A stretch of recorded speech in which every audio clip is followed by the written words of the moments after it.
এই দুনিয়ার জমিনে যত অর্থ সম্পদ আছে এগুলো কিন্তু আপনার আমার না, এগুলো কিন্তু সব কিছুর মালিক কে? জোরে বলেন আল্লাহ। বলছেন বান্দা শোনো শোনো, আল্লাহ সুবহানাহু ওয়া তাআলা এই আয়াতের ভিতরে বলছে বান্দা তোমাদের যা কিছু আমি দিয়েছি সব কিছু কিন্তু আমি আল্লাহর দেওয়া, সুতরাং এগুলো আমি দেই তোমাদেরকে পরীক্ষা করার জন্য। কি করার জন্য? জোরে বলেন পরীক্ষা করার জন্য।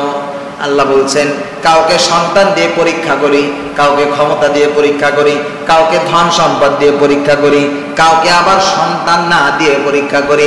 অনেক মানুষ আছে সন্তান পায় না বলে আল্লাহর সাথে শিরিক করে, মাজারে গিয়ে সন্তান চায়, আছে না নাই? জোরে বলেন। সব ক্ষেত্রে মুমিনদের জন্য পরীক্ষা, দুনিয়া সিজনুল মুমিনিন, মুমিন বান্দা যারা তাদের জন্য দুনিয়াটা হচ্ছে জেলখানা। আমাদের রবিউল বাশার হুজুর তিনি একটু আগেই বলছেন মুমিনদের জন্য জেলখানা কেন, তার মানে হচ্ছে আপনাকে একটা জায়গা আবদ্ধ করা। মুমিনদের জন্য জেলখানা কেন বলা হচ্ছে? জেলখানা মানে হচ্ছে আপনাকে একটা ঘরের ভিতরে আবদ্ধ রাখা, এর বাইরে যাওয়া যাবে না, সীমা লঙ্ঘন করা যাবে না। তার মানে আপনার যে আদেশ হুকুম আহকামগুলো আল্লাহ দিয়েছে তার ভিতরে আপনাকে আবদ্ধ রাখা, এর বাইরে যাওয়া যাবে না।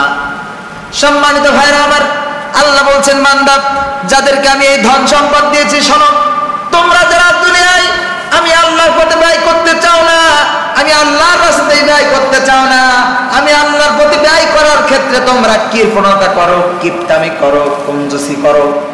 আছে না এমন মানুষ? কিপটামি করে, মসজিদের জন্য 10 টাকা দেবে, তাও আর এমন টাকা দেবে যে টাকা বাইরে চলে না, কথা পায় না। 1 টাকার কয়েল এখনো দেয় কিনা? অনেক ফকিরের যখন 1 টাকা দিতে যাবেন দেখবেন ও কি বলে, বলবে তোমার লাগবে নাকি? নিতে চায় না। 1-2 টাকার এখন মূল্য আছে না। এই জন্য আল্লাহ বলছেন বান্দা তোমার যখন ভালো সামর্থ্য থাকবে তুমি তখন সেইভাবে দান করবা, তোমার যখন খারাপ সময় থাকবে তুমি সেইভাবে দান করবা। অর্থাৎ আপনার যদি খারাপ সময় যায় আপনি অল্প দান করেন, যখন ভালো সময় যাবে তখন বেশি দান করেন, কিন্তু দান করতেই হবে, মাস্ট বি, দান করতেই হবে। আল্লাহ বলছেন বান্দা যারা এই কাজগুলো করো তারা শোনো, ওয়ালিল্লাহি মিরাসুস সামাওয়াতি ওয়াল আরদি ওয়াল্লাহু বিমা তা'মালুনা খাবীর।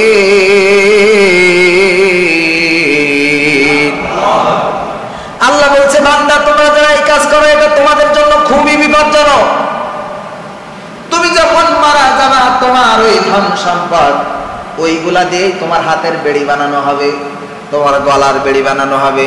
তার মানে দেখবেন আমাদের হুজুরদেরকে যখন জেলে নিয়ে যায় তখন কি দেয়, আর যখন চোর পরিমণির মতন নষ্টা মহিলাকে নিয়ে যায় ওকে প্রটোকল দিয়ে নিয়ে যায়, আবার পরিমণির হাতে মেহেদি পাওয়া যায়, কথা কয় না?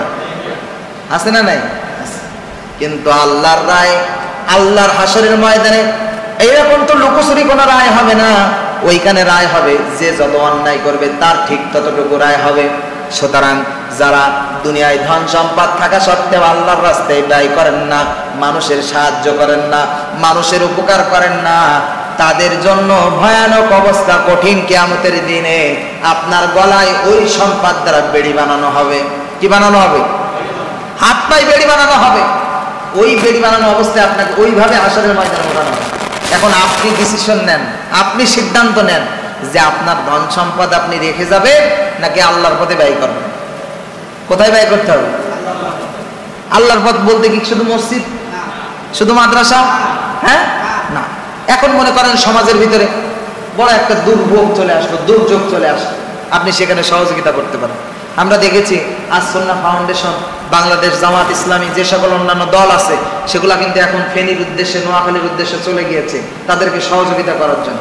আমাদেরকে মেসেজ দিতে বলেছে যে যে যেখানে জুম্মা পড়াবেন সেখানে এই বন্যার্থদের যে সকল মানুষ আছে যারা এখন এই কোটা আন্দোলন করতে গিয়ে যে সকল ভাইরা অসুস্থ আছে, আপনাদের দিকে এক ভাই শহীদ হয়েছে না, নাম কি জানো? আসিফ। তো এই যে সকল ভাইরা শহীদ হয়েছে এরা তো আলহামদুলিল্লাহ শহীদ হয়ে গেছে, কিন্তু যারা কোটা আন্দোলন করতে গিয়ে এক পা হারিয়ে ফেলছে, হাত হারিয়ে ফেলছে, কেউ চোখে দেখতে পাচ্ছে না, কারোর এক অঙ্গ প্রত্যঙ্গ নাই, তো তারা খুব করুণ অবস্থায় আছে। তো তাদের জন্য আমাদের বাংলাদেশ জামাত ইসলামের পক্ষ থেকে বলা হয়েছে যে এককালীন একটা সহযোগিতা আপনাদের প্রয়োজন, যে যা পারেন। কোনো এখানে জোর দাবির কিছু নাই। আপনাদের এলাকায় বাংলাদেশ জামাত ইসলামের যারা নেতৃবৃন্দ আছে তাদের কাছে আপনারা এটা জমা দিবেন, দিয়ে তারা একেবারে মূল জায়গায় চলে যাবে। এটা খুবই জরুরি একটি ফান্ড, কেননা বন্যায় যে সকল মানুষরা মারা যাচ্ছে, খাইতে পাচ্ছে না, ঠিক মতো ঘুমাইতে পারতেছে না, তাদের তো একটু আশ্রয় করা দরকার নাকি? তো এই জন্য আমরা কি এককালীন যে যা পারে আমরা এইটা দিতে পারবো ইনশাল্লাহ। এই জুম্মায় যারা পারবেন আলহামদুলিল্লাহ, এবং সামনের জুম্মায় আমরা চেষ্টা করব আমাদের সামর্থ্য অনুযায়ী, আমাদের যতটুকু ক্ষমতা আছে সেই ক্ষমতা অনুযায়ী আমাদের এই মানুষদের পাশে দাঁড়ানো উচিত, ঠিক কিনা বলেন? যে সকল মা বোনেরা শুনছেন, আপনাদেরকেও বলবো, আপনাদের পুরুষ মানুষের চেয়ে আপনাদের গোছানো টাকা থাকে বেশি, হাঁস মুরগি বিক্রি, ডিম বিক্রি, হ্যাঁ? তা আপনাদের যে সকল হাঁস মুরগি ডিম যাই বিক্রি করেন না কেন, যে টাকাগুলো চালের কোটায় রাখেন, ডালের কোটায় রাখেন, আপনারা আপনাদের স্বামীর মাধ্যমে হোক, সন্তানের মাধ্যমে হোক, আপনাদের শুভাকাঙ্ক্ষীর মাধ্যমে হোক, আপনারা আপনাদের এলাকায় যে সকল নেতৃবৃন্দ আছে এই সকল অসহায় মানুষদের জন্য, যারা পঙ্গু অবস্থায় আছে, যারা আপনাকে দ্বিতীয়বারের মতন এই বাংলাদেশকে স্বাধীন করে দিল, তাদের সহযোগিতার জন্য আমরা সকলেই যেন কম বেশি সহযোগিতা করতে পারি, সেই তৌফিক যেন আল্লাহ তাআলা আপনাদের আমাদের সহকারে মা বোনদেরকেও দান করেন, পড়েন আমিন করেন। তাহলে কঠিন হাসরের ময়দানে আপনি আমি বিপদে পড়ব। সুতরাং আমাদের সম্পদ, আমাদের ধন সম্পদ এটা রেখে যাবেন এই আশা করে যে আমার সন্তান ভালো রাস্তায় ব্যয় করবে, এটা একেবারে ভুল ধারণা।